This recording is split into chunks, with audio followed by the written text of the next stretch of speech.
సమతుల్యత లోపించింది. ఈ సమతుల్యత లోపించడానికి వన్ నేషన్ వన్ ఎలక్షన్ అనే స్లోగన్ కానీ one nation one election one person, the person is Narendra Modi.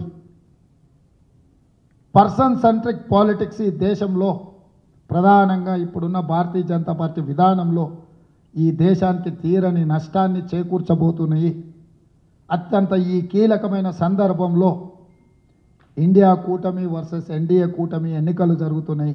ఈ ఎన్నికల్లో ప్రజలు, విఘ్నులు, పౌర హక్కుల సంఘాల కోసం మాట్లాడే వాళ్ళు, ప్రజాస్వామ్యాన్ని రక్షించాలని ప్రజాస్వామిక ప్రేమికులందరూ కూడా చైతన్యంతో కదలాల్సిన అవసరం ఉన్నది. అవగాహన కల్పించాల్సిన బాధ్యత ఉన్నది. పోలింగ్ బూత్లోకి వెళ్ళి ఓటు వేయాల్సిన అవసరం ఉన్నది. శనివారం, ఆదివారం హాలిడే వచ్చింది, సోమవారం కూడా హాలిడే అని 3 రోజులు కుటుంబంతో విహారయాత్రలకు వెళ్తే మన మనుగడనే ప్రమాదానికి దారి తీస్తుంది. కాబట్టి ఇది అందరం సామాజిక బాధ్యతగా ఈ సమాజాన్ని కాపాడుకునే వ్యక్తులుగా మన బాధ్యతలు నిర్వహించడమే కాకుండా ఇక్కడ ఉన్న పాత్రికే మిత్రులందరూ కూడా నా విజ్ఞప్తి, ఈ ఎన్నికలు మన మనుగడనే ప్రశ్నించే ఎన్నికలు. ఈ ఎన్నికల్లో 4th ఎస్టేట్ అయిన మీడియా కూడా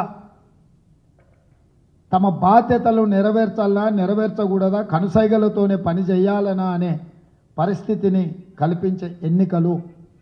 అందుకే మీరు కూడా కొంత కష్టమైన కొంత నష్టమైన వ్యవస్థ కోసం, ఈ సమాజం కోసం, ఈ దేశం కోసం ఒక అడుగు ముందుకు వేయాలి.